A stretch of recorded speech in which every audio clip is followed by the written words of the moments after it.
The Rescue Princesses. The Secret Promise.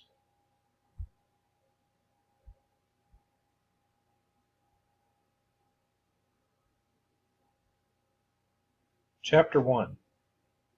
The Castle of Mistburg Forest. Princess Emily leaned out of the carriage window, trying to get her first glimpse of the famous castle of Mistburg Forest. She'd waited 9 years for her chance to visit, and she couldn't wait a second longer. The forest air swept over her, sending her crown slipping sideways and her red curls flapping.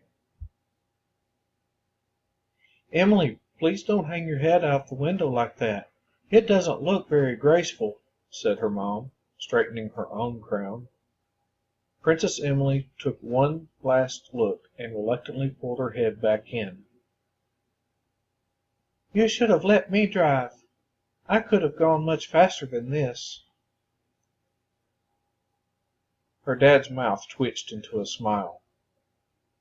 "The point is to arrive in royal style," said her mom, "not to shoot along like a race car."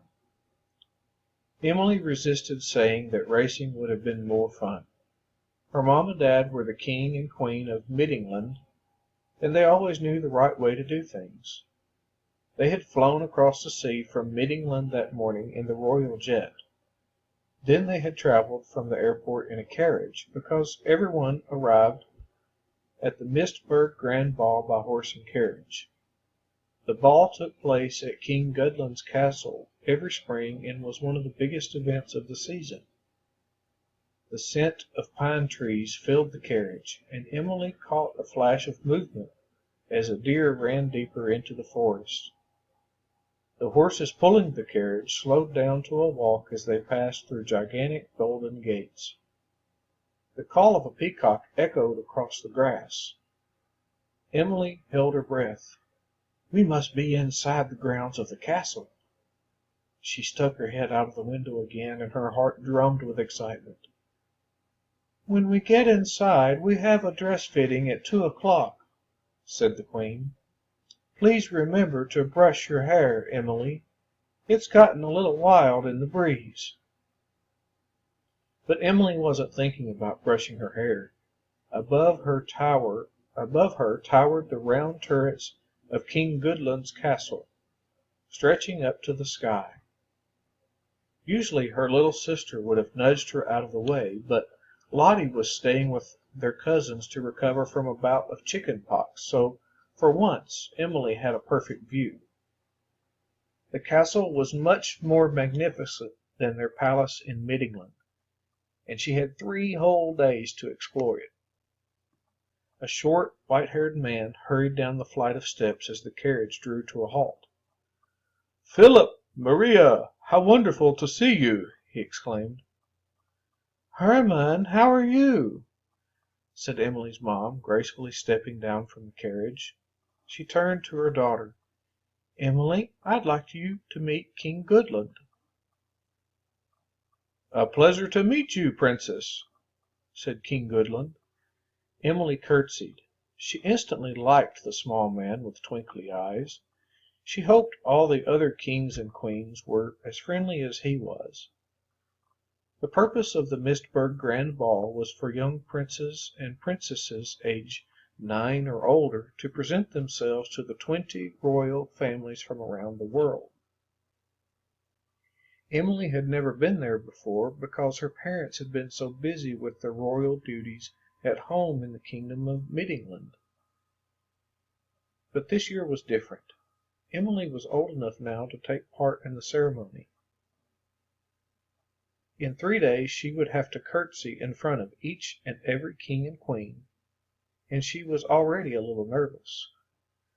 "Come this way, your majesties," said King Gudland. He led them through an enormous hallway full of people hurrying around with suitcases. They climbed up 5 spiraling staircases, watched by the solemn pictures of King Gudland's ancestors. When they reached the top, the king waved his hand toward 3 wooden doors. "This is the West Tower with my most comfortable rooms," he said. "The banquet begins at 6 o'clock. Don't be late." He gave Emily another twinkly smile before stepping back down the staircase.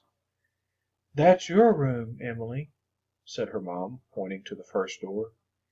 "Meet me in the dressmaking suite in half an hour.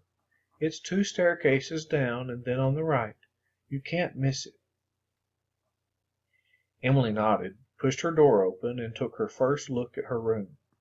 A 4-poster bed filled one corner, and a soft, velvety sofa sat in the other. But Emily was drawn to the window, and when she got closer, she realized that she was very close to the top of the tower.